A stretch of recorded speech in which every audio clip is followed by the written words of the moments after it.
राधे राधे सांग मैंने चलतु आम आज प्रस्तुत करवा द्वितीय घांट तरकारी। द्वितीय घांट तरकारी बनवा पूर्वर आपण चना बुट डाली जहाँ आपण को आपण हिसाब से ने चलो घाटे जहाँ भी पकेबे चलिए सेमती किसी न था कि यहाँ पकड़ से पकड़ पनीपरिया प्रस्तुत करदे। चना मुग को गोटे प्रेसर दे कि सीटी मारदे। तापर आम तपुलार आज बनवा सोरिष तेल में आज घांट तरकारी प्रस्तुत करी। सोरिष तेल को आप गरम करा छाड़देवे। तापर आमर जतिक पनीपरिया ताकू धोई देकी साइज कर रखिदे। मसला भी बाटिकी रखिदेवे। प्रत्येक जिनस प्रस्तुत कर रखिदेले रोषे करिया को टाइम लगे। तेल गरम हाँपाई छाड़देवे। तेल टे गरम होगापर आम चना भी आड़े सीझी जाए। देखूँ तेल गरम है भितर आमर चना भी सीझी जाइए। काढ़ी रखिदे। प्रेसर जो सीटी देवे गोटाए सीटी मारे बेसी सीटी देवे जहाँद्वारा सीझीज। देखूँ तेल गरम हो तेल गरम होगापर आम जीरा देदेबा तेजपत्रा गुजराती ये सब देदेबा। तापर मेन जिनस हिंगू हिंगू टिके निहाती मिक्सचर रे देले तार टेस्टा बहुत बढ़ाई दिए। हिंगू अल्प अल्प देवे बेसी देवेनि अल्प मात्रा रे आम हिंगू दे देइचंदी। हिंगू देलापर आमर ताकू टिके जस्ट गरम हो दे बेसी पोड़ करेनि जीरा पोड़ीज। हिंगू पके मात्रे तार टिके समय पर ही आपण पियाज लंका पकईदेवे। कंचा लंका दुटा मुझे राग आपण हिसाब से देवे। आपड़ जदि राग खाइबा प्रस्तुत कर बहुत भल पाउथे जो मैंने से मैंने तो अधिक लंका व्यवहार करें। तो जेहेतु आम लंका कम खाऊँ पिला घर तेणुक आम दुईटा लंका कंचा व्यवहार मुझे। तो आपण लंका दे सारापर पियाज देदेवे। पियाज को टिके समय आम भाजीदे। देखो बेसी भाजबेनि अल्प समय भाजवा। अल्प समय भाजी सारापर आम मसला बाटिकी जो आम मसला रखि आमर जो अदा रसुण पेस्ट करथिबा से पेस्ट को आम देदेबा।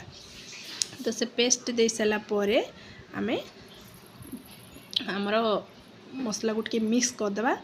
मिक्स कर सारापर आम टिके ताको घोड़े देबा। सांगे सांगे आम किसी सुखिला मसला दबा नहीं।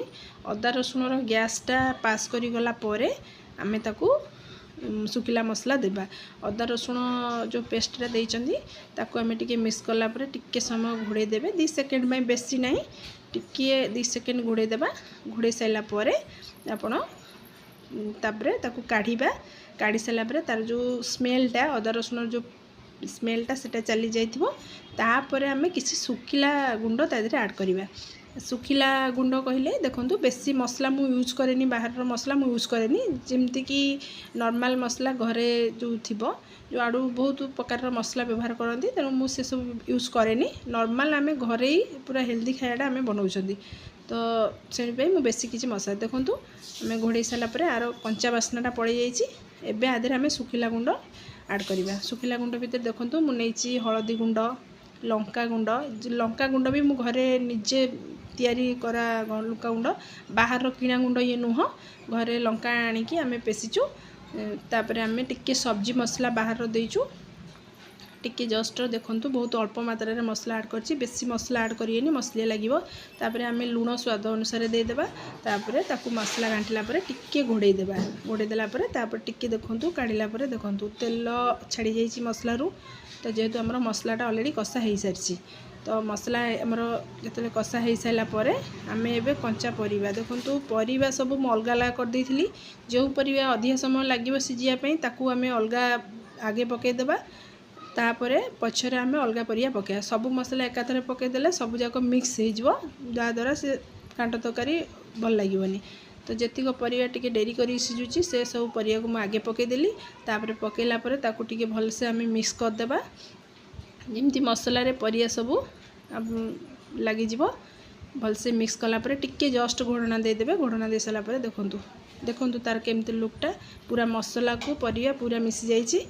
तो तापर आम ये ऐड करवा आमर जो अलग परिया आम रखिछन जोटा कम समय लगे सीझियापाई से सब परिया को आम ये ऐड करवा। आम परिया को ऐड करदेबा। देखो परिया ऐड कलापर आपको मिक्स करदेबा जी मसला सहित ए पनीपरिया सहित सब परिया मिसीज।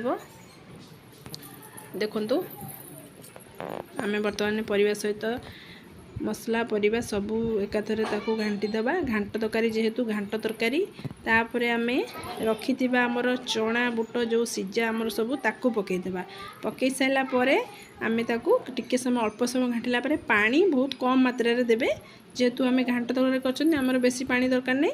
तो देखंतु घांट दे टिके जस्ट घोड़े दे जेहेतु पनीपरिया ऑलरेडी सिझी जाइछि तो बेसी समय सिझा दरकार नै। देखंतु हमर रेडी हे गेला घांट तरकारी। तो आमे बे सर्व कर देबा।